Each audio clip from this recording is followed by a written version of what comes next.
दिवाली पर उसे बोनस मिठाई मिलता है, प्रति वर्ष उसका वेतन बढ़ता है, कंपनी के अंदर कार्य करते दौरान अगर उसको कोई शारीरिक क्षति पहुंचती है तो कंपनी उसका मुआवजा चुकाती है।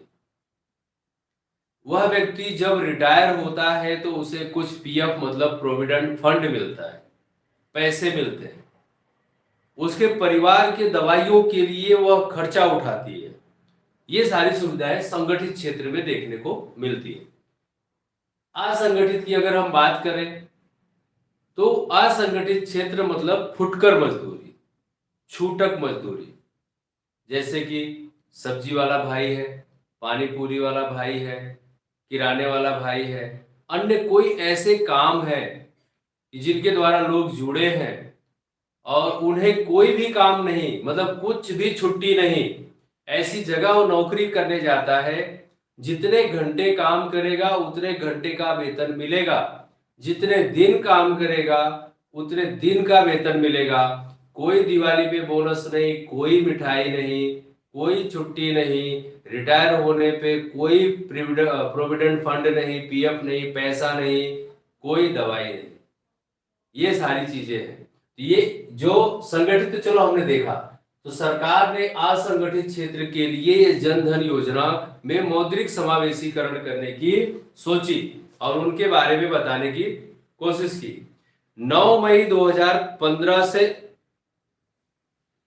28/8/2014 को क्या हुआ, 28/8/2014 को जन धन योजना की शुरुआत की गई। आपको प्रश्न पूछा जाता है कि जन धन योजना की शुरुआत कब हुई, तो 28/8/2014 को की गई। जब पहले ही दिन इसमें 1.5 करोड़ खाते खोले गए, 1.5 करोड़ खाते खोले गए। कितने खाते खोले गए?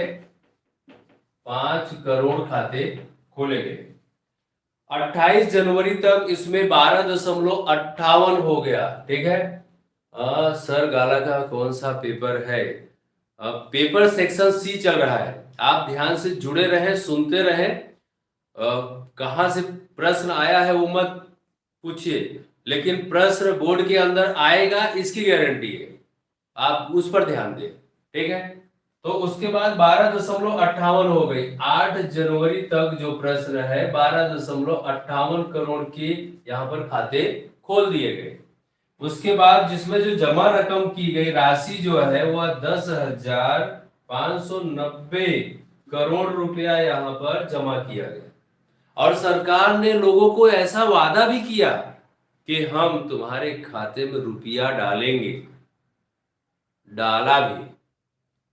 कोरोना काल के समय या उसके पहले जिन लोगों ने जन धन योजना का खाता खुलवाया था उनके खाते में 500 रुपए आए भी, सबके नहीं आए। अब जिनके घर में सरकारी सर्वेंट है, जिनकी पेंशन आ रही, जो सरकारी वेतन उठा रहे हैं या अन्य कोई लाभ उठा रहे हैं, तो उनके नहीं आए, लेकिन जिन लोगों को, लगभग लोगों को ये सुविधा देखने को मिली थी। ठीक है। तो आपको बस इतना ही खाली ध्यान रखना है कि जन धन योजना की परिभाषा, जन धन योजना की शुरुआत 28/8/2014 को हुई और पहले दिन 1.5 करोड़ खाते खोले गए। 8 जनवरी तक 12.58 करोड़ खाते खोले गए और जिसके अंदर 10,590 करोड़ रुपए जमा किया गया। मैं आपको ये भी बता दूं कि जो भी भाई बहन ने जनधन योजना का खाता खुलवाया, जीरो बैलेंस पे खुलवाया, लेकिन बैंक वालों का सिस्टम कैसा होता है, भाई आपने खाता खुलवाया तो इसमें 100 रुपए जमा करो। अब अगर यहाँ पे करोड़ों लोग खाता खुलवा के 100 रुपए जमा करके अपना खाता चालू रखना चाहते हैं तो सरकार के पास, बैंक के पास कितने करोड़ आ गए। इस करोड़ों रुपए से क्या होता है, अर्थतंत्र में सुधार देखने को मिलता है। तो विद्यार्थी मित्रों, आज बस इतना ही पढ़ेंगे, ज्यादा प्रश्न नहीं हो पाए, 7 ही प्रश्न हो पाए हैं। आगे हम इसके आगे से चर्चा करेंगे। कल भी हम संक्षिप्त प्रश्न उत्तर की चर्चा करेंगे और आप लोग ज्यादा से ज्यादा संख्या में जुड़े। मुझे पता है भोजन का टाइम हो गया, क्योंकि शुरुआत में विद्यार्थियों की संख्या ज्यादा थी और धीरे धीरे भूख, पेट में चूहे दौड़ने के कारण क्या हुआ, संख्या कम हो गई। चलिए, गुड नाइट, बाय बाय।